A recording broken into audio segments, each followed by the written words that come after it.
I grew up in Chicago. I grew up in a mixed race neighborhood. I'm in my 50s. I have never experienced segregation. I went to a Chicago public high school, about 4,000 kids. In my lunch table, there was white, black, Asian, Hispanic, had lunch, played softball after school. And we came together that way, not because we were filling any quotas, but because individually we connected, got along for the most part. Obviously, at that age, you're still going to have fights.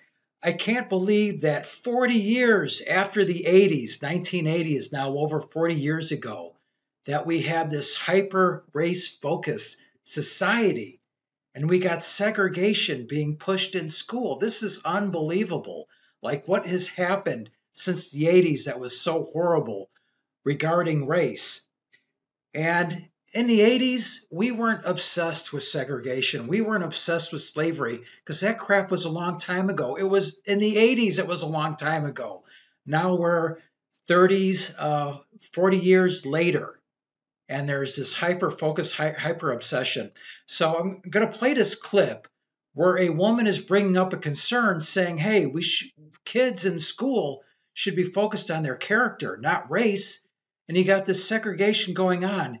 And Whoopi Goldberg isn't going to have an issue with the segregation. She's going to have an issue saying that we should be focused on character and not race. She's going to have an issue with that. Why? Because of lynchings. In 2021, we should be teaching young black kids to be angry and young white kids to feel guilty over lynchings. They had nothing to do with it. She's still angry about lynchings. What a fossil.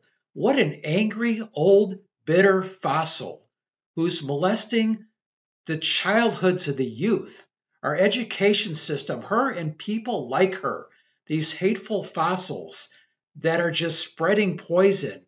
Leave the kids alone. Anyway, here's the clip.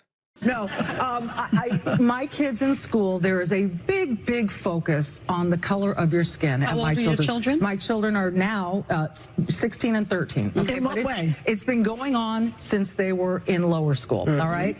And it is that there are affinity groups on campus for, my son's first best friend was a little African-American boy. They were inseparable. Get to a certain age, they start having what's called an affinity group, which means you go for lunch and pizza with people who look like you.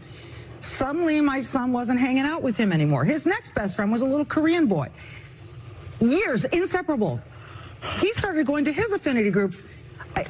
Why are we even teaching that the color of the skin matters? Because to me, what matters is your character and your values. Yes, but you know, you live in the United States. You know that color of skin has been mattering to people.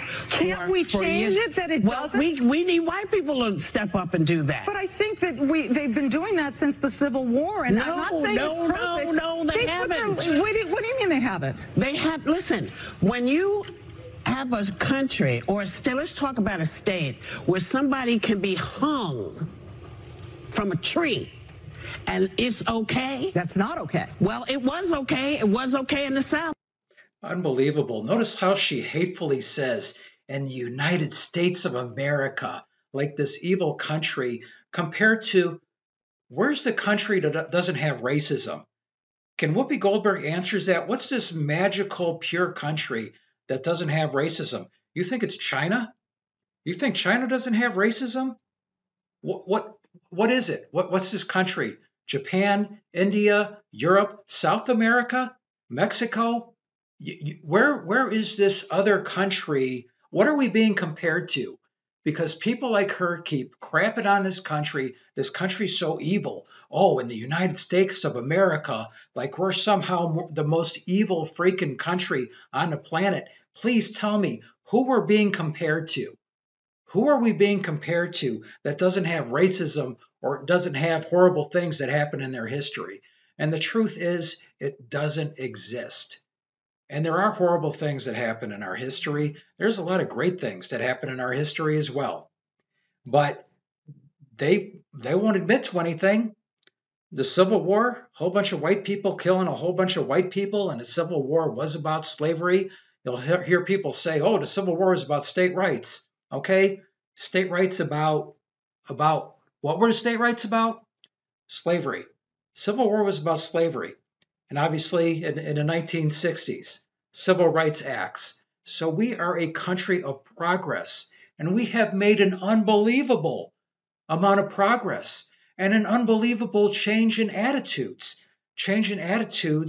about race. Like when you look at the percentage of people, if you go back 50 years, who are okay with interracial marriage, and you compare that to now, it's not even close. And obviously now we have gay marriage, but you can't, and that was a huge change in perception with gay marriage going back 50 years. Hardly anybody would have been okay with gay marriage 50 years ago. Now it's legal, and it's for the vast majority of people, it's accepted, and that is progress. But you can never talk about the progress with these people because they're still hung up on crap that happened that the kids had nothing to do with, that even people in their 50s like me never went through. They're still hung up on this crap. So you can never escape it. You can never escape it. You can never admit progress. And you have to keep molesting the minds of young people and separating them by race and forcing all your racist anger on the kids and your racist division on the kids. You just got to keep that cycle going. It's disgusting. And you heard that woman. We still are focused with race. Well, can't we change that? And how do you change it? The youth is where we're supposed to change things. The children are where we're supposed to go on a better path. But you're just going to indoctrinate them with the same hatred and the same ignorance and the same division. Then how does a country progress? And the sad thing is, our country has gone backwards because of people like Whoopi Goldberg.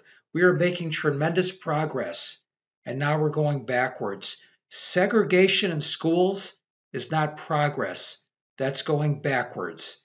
And we have people like Whoopi Goldberg to thank for it, and a whole lot of disgusting, self-righteous, hate-whiting leftists, and a lot of Marxists that want to destroy the country and understand the best way to do that is separate people by race. So a lot of Marxists, a lot of self-hating white leftists, and a lot of hateful fossils like Whoopi Goldberg have been taking this country backwards. And unfortunately, we've let it happen. People, the people that are supposed to be the guardians of society have been asleep at the wheel while people like this take our country backwards. It's absolutely disgusting. Anyway, that's my take on it. Thanks for watching. Until next time. Cisco, do we have to leave all our good friends now? Only until next time, Pancho. Adios, amigos.